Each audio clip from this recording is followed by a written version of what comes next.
दिसतोय परक्याचा फुलाच चेहराचा दिसतोय परक्याचा नसे सुटणार नाजूक गुंता दोष न चरख्याचा फुले मी म्हटले जे होते पाहुणे ते तरी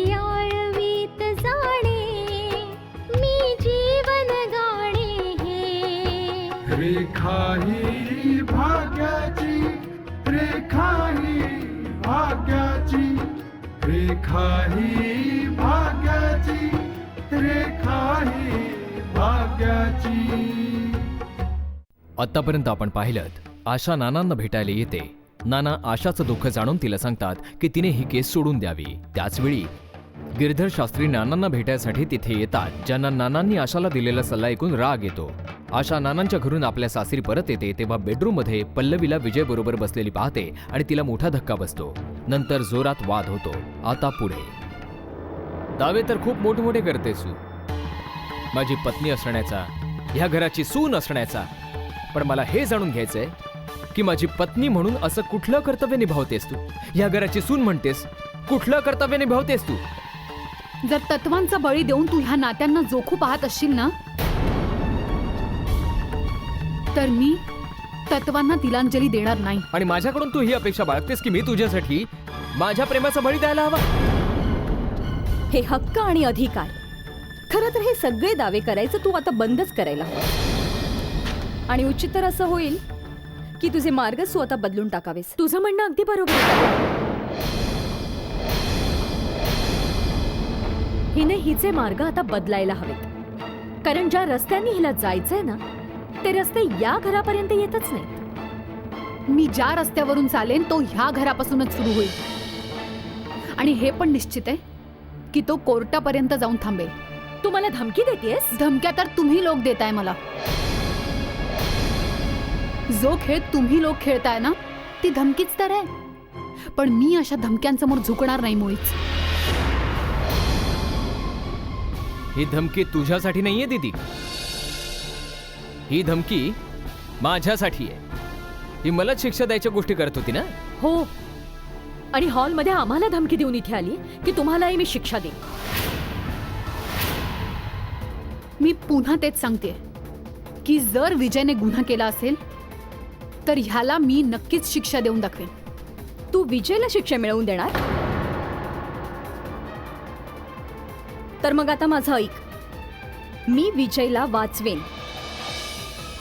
चल पाहूया आशा की तू विजयला शिक्षा मिळवून देण्यात यशस्वी होतेस की मी विजयला वाचवण्यात यशस्वी होते. लाज वाटायला हवी पल्लवी, लाज वाटायला हवी. कालपर्यंत तू देखील न्यायाच्या मार्गाने जायच्या गोष्टी करत होतीस, पण आज तू तुझ्या प्रेमात इतकी आंधळी झालीयस की तुझी सगळी तत्व विसरलीस. हे लोक तुला अधोगतीला नेत आहेत आणि तुझाही तोल ढळत चाललाय. अजून किती खालच्या पातळीला जाणार आहेस? लाज वाटते मला तुझी. आशा,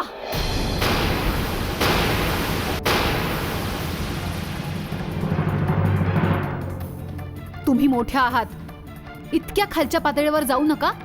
नाहीतर मलाही उत्तरं द्यावे लागतील.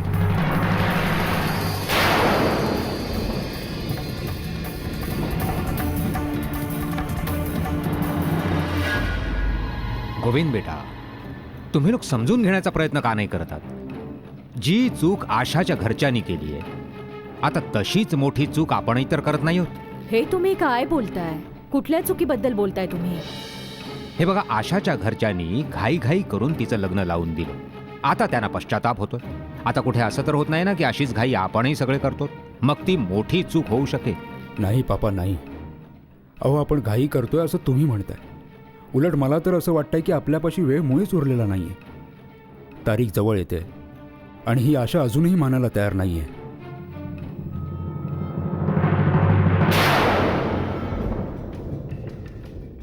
जर तुम्ही लोक मला मनवण्यासाठी आणि दबाव आणण्यासाठी माझ्या बाबतीत हे सगळं करत असाल तर तुम्ही सगळे फार मोठी चूक करताय. तू स्वतःला सभ्य आणि इज्जतदार समजताना तुम्ही स्वतःच्याच हातांनी स्वतःच्या इज्जतीचा गळा घोटताय. आमच्या इज्जतीची पर्वा तू कधीपासून करायला लागली? परवा असो किंवा नसो, पण लाज वाटते मला. इतक्या मोठ्या बंगल्यात अशा संस्कारांचे लोक राहतात. या घरच्या संस्कारांना नावं ठेवू नकोस तू. 4 दिवस झालेले नाहीये तुला या घरात येऊन. आमच्या संस्कारांवर भाषण द्यायला लागलीस तू. हो, कारण मी पाहतेय ना कोणात लज्जा शिल्लक राहिलीये आणि ना स्वाभिमान. सुन बाई,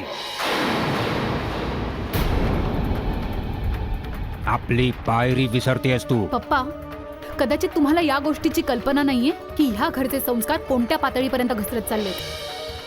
तुमचा मुलगा बाहेरच्या कोणा मुलीला घरी घेऊन येतो आणि तुम्ही लोक खुश होताय. हो, आम्ही खुश होणारच. आम्हाला तुला ताळ्यावर आणायचं होतं आणि त्यासाठी केवळ एकच मार्ग शिल्लक होता. तू ना कोणा घराची सून बनायच्या लायकीची आहेस, ना कोणाची पत्नी म्हणण्याच्या लायकीची आहेस. म्हणजे तुला एका पत्नीची कर्तव्यही ठाऊक नाही, ना तिच्या जबाबदाऱ्यांची जाणीव आहे. मी ऐकलं होतं की एक वाईट मासा सगळ्या तलावाचं पाणी नासवू शकतो. तुम्हा सगळ्यांना पाहिल्यावर ह्याची खात्री पटते. ह्यापुढे स्वतःला इज्जतदार म्हणवण्याआधी एकदा स्वतःला विचारून पहा की खरंच इज्जतदार आहात तुम्ही लोक.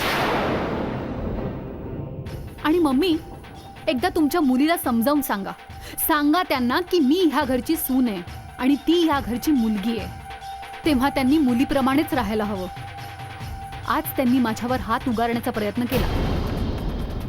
त्यांना तुम्ही हे सांगा की पुन्हा जर त्यांनी हात उगारला आणि मग जर माझं बोट उठलं तर तुम्हा सर्वांच्या हातात बेड्या पडतील. तुम्हा सर्वांच्या हातात.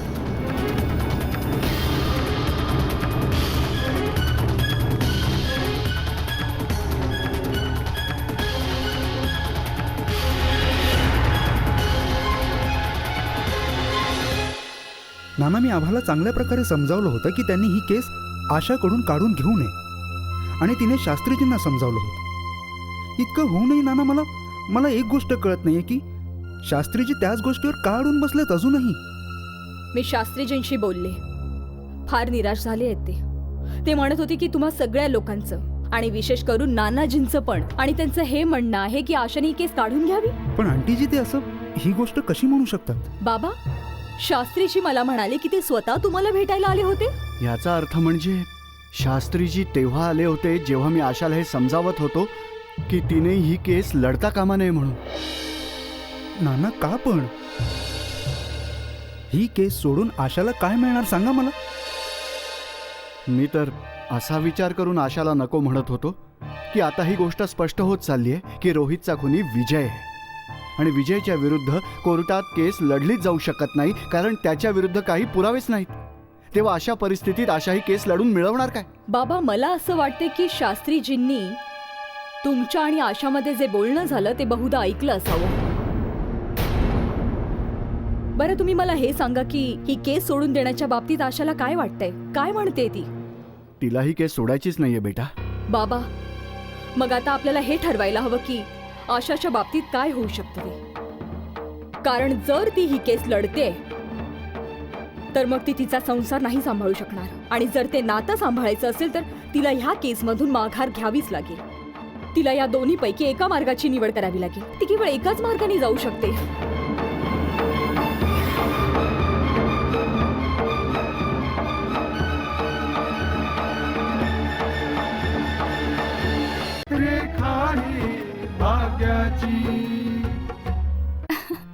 चल आता मी निघ. अरे आता कुठे?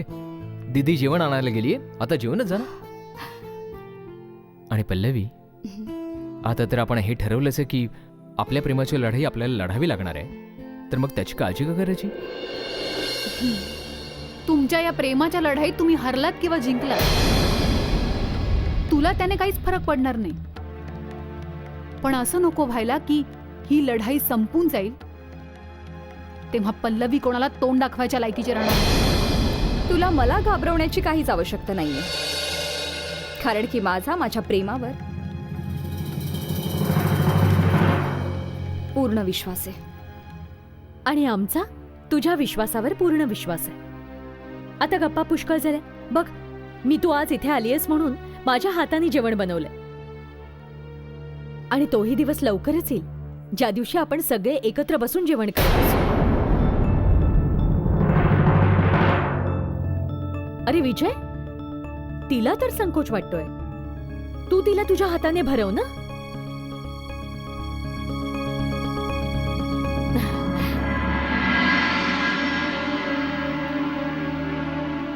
बरं, मी निघते आता. पण या खोलीत आणखी कोणीतरी आहे, पण तिची काळजी करायची मुळीच गरज नाही.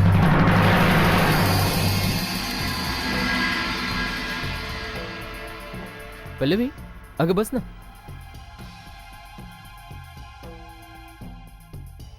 आता हे तुझंच तर घर आहे, पाहिलंच ना तू. सगळी जण तुलाच या घराची सून म्हणतात. आता बाकी कोणाला जे काही समजायचं असेल ते समजू देत मग.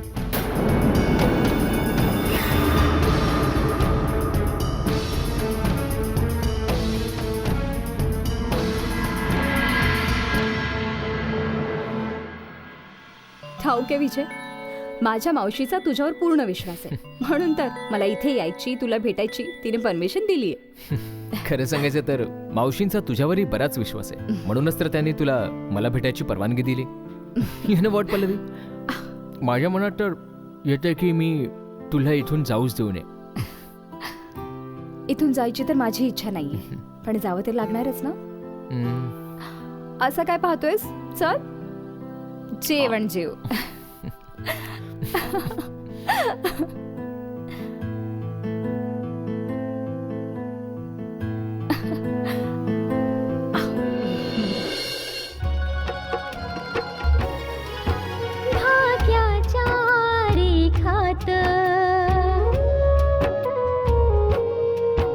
भाग्याच्या रेखात दडले जगणे हे का अधिक सेवावणे ना कुणास कळले हे.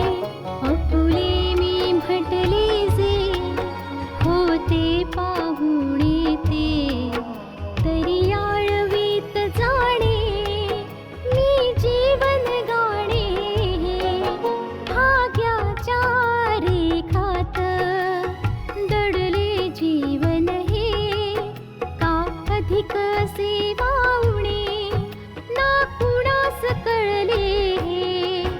रेखा ही भाग्याची, रेखा ही भाग्याची, रेखा ही भाग्याची, रेखा ही भाग्याची. तू विजयला शिक्षा मिळवून देणार तर मग माझं ऐक आता की मी विजयला वाचवेन. चल पाहूया आशा की तू विजयला शिक्षा देण्यात यशस्वी होतेस की मी विजयला वाचवण्यात यशस्वी होते ते. फुलाच चेहरासा दिसतोय परक्याचा. फुलाच चेहरासा दिसतोय परक्याचा. नसे सुटणार नाजूक गुंता दोष न चरख्याचा. फुले मी म्हटले जे होते पाहुणे ते तरी आळवीत जाणे रेखा ही भाग्याची, रेखा ही भाग्याची, रेखा ही भाग्याची, रेखा ही भाग्याची. हे लोक तुला अधोगतीला नेत आहेत आणि तुझा तोल अजूनही ढळतोय. अजून किती खालच्या पातळीला जाणार आहेस? लाज वाटते मला तुझी. आशा आशा आशा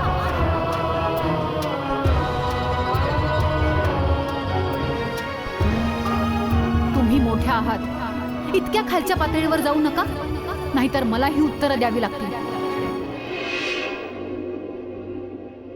किरणांची कधीही साथ न सोडावी, अन आपुलीशी नाती जोडावी.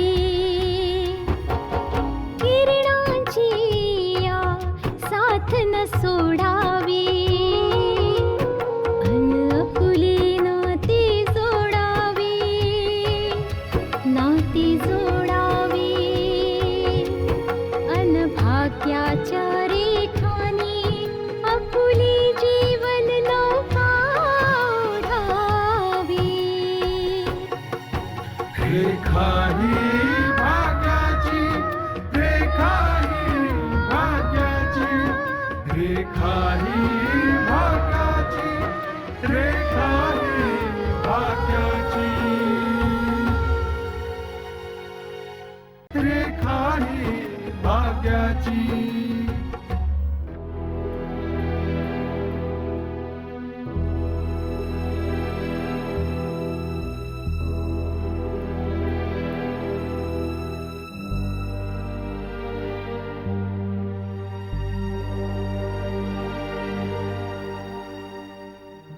कसला विचार करताय तुम्ही?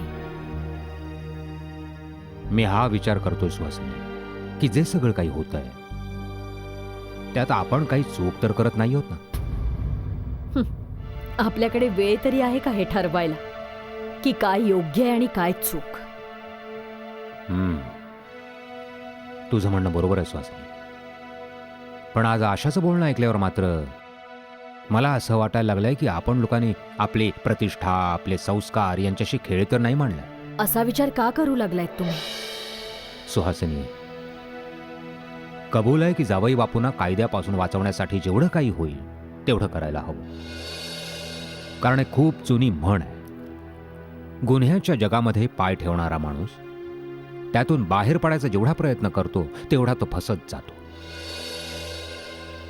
कारण दलदलीत अडकलेला माणूस जेव्हा बाहेर निघण्याचा प्रयत्न करतो तेव्हा तेवढाच तो त्यात खेचला जातो. तुमचं म्हणणं अगदीच योग्य आहे, पण आपण जावई बापूंना वाचवायला तर हवंच ना. जावई बापूंना कायद्यापासून वाचवण्यासाठी सुहासिनी कदाचित आपण चूक तर नाही करत आहोत. मला तर इतकंच कळतंय की काहीही करून हे प्रकरण संपवून टाकायला हवं. जावई बापूंना कायद्यापासून वाचवण्यासाठी आशाला आपण या घरी घेऊन आलो, पण आता तर ती आपलीच डोकेदुखी बनत चाललीये ना. जे वाटलं होतं तसं काही घडतच नाहीये. जसं वाटलं होतं तसं मुळीच झालं नाही, आणि जे काही होतंय त्याला आपण उचित नाही म्हणू शकत. जावई बापूंनी आशाच्या समोर हे सिद्ध करण्याचा प्रयत्न केलेला आहे की तो खून विजयच्या हातून झालाय, पण आशाने ते मानलं नाही. आणि आता विजय पल्लवीला घरी घेऊन आलाय. आता तर मलाही वाटायला लागलंय की आशा फार जिद्दी आहे, इतक्या सहजपणे नाही ऐकणार ती.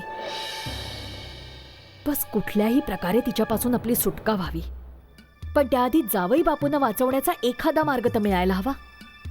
मी गिरीधर शास्त्रींशी बोललो तर आहेच, त्यामुळे गिरीधर शास्त्री पण ही गोष्ट पूर्णपणे जाणून आहेत की आपण जावई बापूंना सजा होऊ देणार नाही. आणि मी तर त्यांना आशाच्या विरुद्ध वळवण्याचा प्रयत्न पण केला. जर त्यांचं मन वळवता आलं तर मग आपल्यासाठी सगळंच अगदी सोपं होऊन जाईल ना. ठीक आहे, मी पुन्हा एकदा गिरीधर शास्त्रींना भेटतो, बघतो त्यांचं या बाबतीत काय म्हणणं आहे ते. बाबा, तुमचं नक्कीच काहीतरी गैरसमज झालाय. जर त्या लोकांना असं वाटतंय की आशाजींनी ही केस लढू नये, तर मग आशिष त्या दिवशी मला समजवायचा इतका प्रयत्न का करत होता? बेटा, तुझं म्हणणं ऐकूनच तर मी आशाच्या नानाजींना भेटायला गेलो होतो. म्हणजे मी त्यांच्याशी सविस्तरपणे बोलून मग निर्णय घेऊ शकेन या बाबतीत. पण तिथे मी माझ्या कानांनी ऐकलंय, ते तिला सांगत होते की ही केस लढू नकोस, सोडून दे ती. माहिती नाही बाबा, कधी कोण काय बोलतंय, काय हवंय, काही समजेनासं झालंय. आपण इतका मोठा संघर्ष हरण्यासाठी थोडाच केलाय. मला तर अशी भीती वाटतेय की माझ्या मुलाचा खुनी माझ्या समोर उजळ माथ्याने फिरणार. हेच होणार आहे बेटा, हेच होणार आहे. नाही बाबा, नाही. तुम्ही अशा प्रकारे हिंमत सोडू नका. स्वतःला बाबा. अगं बेटा, सावरायचाच तर प्रयत्न करतोय.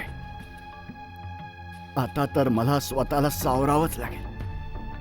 मला असं वाटतंय की आपल्या नशिबातच हे लिहिलंय की आपण ही केस हरणार आहोत. दररोज काहीतरी अपघात घडतच असतात. सरकार त्या अपघातापोटी लोकांना भरपाई देतं आणि बलराज अरोरा पण आपल्याला भरपाई द्यायला तयारच आहे की.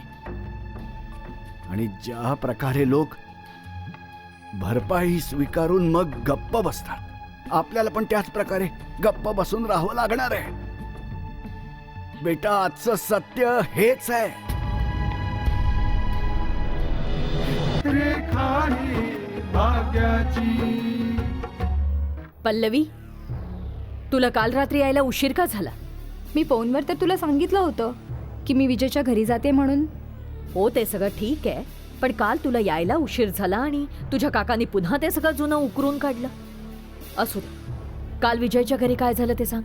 विजयच्या प्रेमाच्या बाबतीत आपण शंका नाही घेऊ शकत. विजयच्या घरच्यांना माझ्या बाबतीत तर सगळं माहिती आहे. आणि ठाऊक आहे तुला, ते सर्वजण मला सुनेसारखंच वागवत होते. आणि आशा? मी जेव्हा त्यांच्या घरी गेले तेव्हा ती नव्हती. नानूंना भेटायला गेली होती. बिचारी करणार तरी काय? एक पाय तिचा त्या घरात असतो आणि दुसरा नानांच्या घरात. आशाला त्या घरात कोणीही मान देत नाही, कोणी तिच्याशी बोलायला पण जात नाही. ठाऊक आहे मावशी, आशाला पाहून मला एका गोष्टीची जाणीव झाली की जबरदस्तीने आणि दबाव आणून केलेल्या लग्नाची काय अवस्था होती ती. म्हणजे तुला तिथेही या सगळ्या गोष्टी कळल्या? हो मावशी, नानू आले होते तेव्हा सांगत होते ना की त्या लोकांनी कट रचून आशाशी विजयचं जबरदस्तीने लग्न करवलं.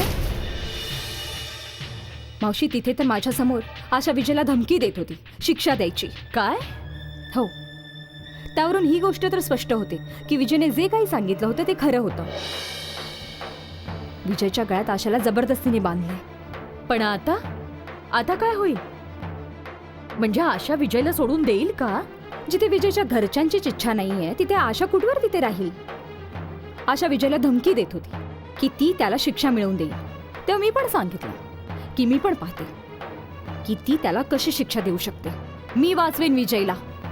आता गरज याची आहे की विजयला आशापासून मुक्ती मिळायला. हिच्याबरोबर बोलण्यात काहीच अर्थ नाहीये. अहो, हिला या नात्यांशी काहीच घेणं देणं नाहीये. फसवणूक करून ही सोयरीक तुम्ही लोकांनी जुळवली होती.